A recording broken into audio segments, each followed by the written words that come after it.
Hey friends, how you doing today? I'm just cruising around. Thought I'd do a video while I was out for a drive. Maybe talk a little bit about health, especially what people are feeding their kids these days. Just seems a little crazy sugar overdosing with the kids these days. I mean, everything from breakfast to a million treats to all accessible to ice cream, chocolate. It's like Halloween every day of the week for kids these days.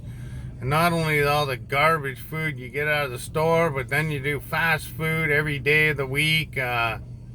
People just don't seem, and the people go, what do you make a big deal out of it? What do you make a big deal? It's no big deal. Well, yeah, it is kind of a big deal. It fucks up their palate so bad. And when they get older, they have heart attacks, they have diabetes, they still can't change their diets. They lose their legs, they're dying, they're in the hospital, they still can't change their diet. It's so addictive when you just feeding your kids garbage 24/7. It's crazy that parents don't do anything about the way they feed their children these days and make everything accessible so they can get up in the morning. They can get up anytime and get whatever the hell they want. I mean, there's a reason a parent is a parent, to be responsible for what their child gets into, for what their child does, how their child lives. It's just simply insane that parents just aren't being parents anymore. They refuse to be parents. It's just crazy. But anyways, it's not only that. It's people who trust doctors, the pharmaceutical industrial, they trust them. It's just crazy that they believe that everything that you get from the doctor is the best kind of medicine you can get. It should be obvious by now that they work for the pharmaceutical industrial, and that's the way they make their money, because if it wasn't, well then we would be using the different kinds of healing methods from all around the world. Herbal methods. We'll be going to the safest stuff first, and we would be using that before we even thought about stuff with a million different side effects. It's just crazy that you believe that whatever the doctor says is 100% fact. I've proven doctors wrong many times. I've fought.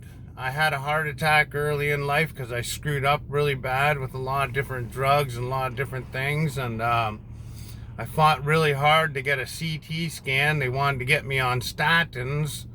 And I told them I'm not really fond of statins. I did a lot of research and I don't feel comfortable taking statins.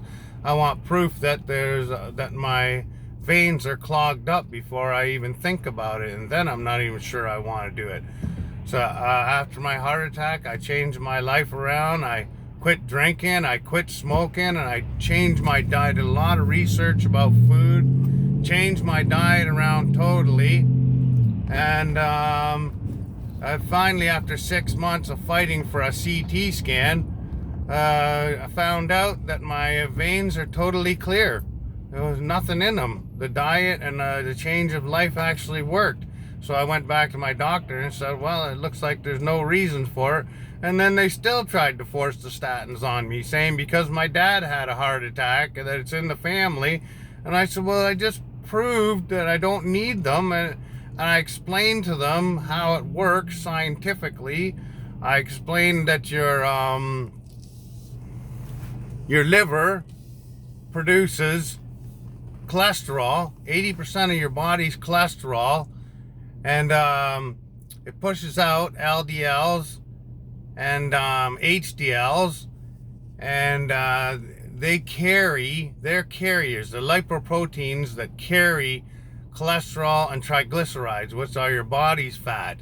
And there's two main reasons why you have high LDLs, and that is because the LDLs don't go back to the liver, so your liver pushes out more DLs. Two main reasons. If you're losing weight, the LDLs carry triglycerides to the lungs to be turned into carbon monoxide and breathed out as carbon monoxide. and they also, for the most part, and they also come out as sweat and urine. And then the other reason is if your cholesterols don't come back, then it pushes out more LDLs to go pick them up and bring it back. Well, there's another reason why your LDLs might not come back to your liver is because sugar oxidizes LDLs, and instead of going back to the liver, they end up getting trapped on the side of your veins and stuck there and build up, and then they can cause clogs, which can cause heart attacks. So it's a good idea to just get sugars right out of your life, and don't trust 100% doctors, because when I explain scientific stuff to them and how the body works, they just look at me funny, and they say, "Oh, everything's a coincidence." I've healed I don't know how many people of cancer using THC, but it's always a coincidence when I do it. And I had a cyst on my neck one time, and I healed that with aloe vera. They said the only way you could possibly get rid of that is with surgery. And I proved them wrong again. I healed it with aloe vera, just rubbing aloe vera on it. It took a couple months. It broke down the cyst and went back into my body. So you gotta do your own research. Not everything on YouTube is bullshit. I mean, people who say that obviously haven't got much of a brain in their head. I can't believe how much YouTube has saved me, and what I've learned off of YouTube is just insane. The amount of stuff I've learned off of it. It's just a great source of information. So don't believe all these weird posts saying, "Oh, you can't learn anything off YouTube. You can't, doing your own research. Trust the science, trust the doctors."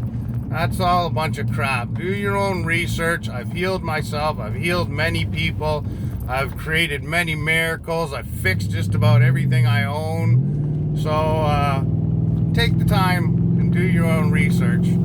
Anyways, I'm driving now. Probably shouldn't be doing a video, but take care. Love y'all, and catch you later. Bye-bye.